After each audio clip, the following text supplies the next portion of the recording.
Give me shivers. We have.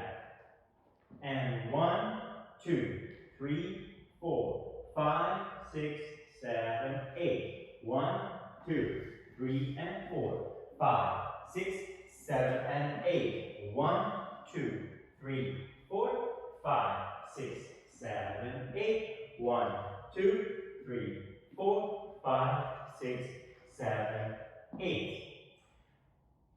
For the last 4 counts, there are 2 options. Easier option without turning. Instead of the rolling vine, we just do a normal vine for 5, 6, 7, 8. And start the dance again. Option 2 is the more musical version. Goes with the hops. So you finish after 1, 2, 3, 4, and you do